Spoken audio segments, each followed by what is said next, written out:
Graphic designers, today we create this donut text effect in Adobe Illustrator. Select the text tool and type in the text that you want.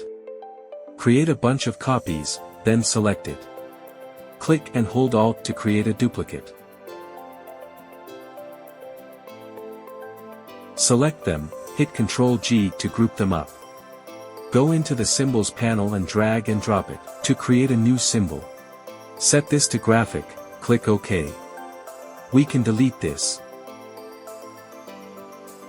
Select the Ellipse tool and create a circle like so. Go into Effects, 3D, and select Revolve. Increase the offset and rotate it.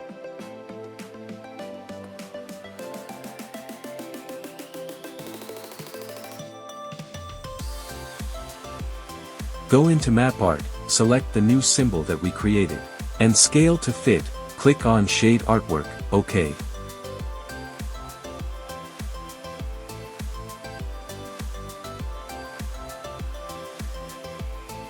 Set the circle color to black.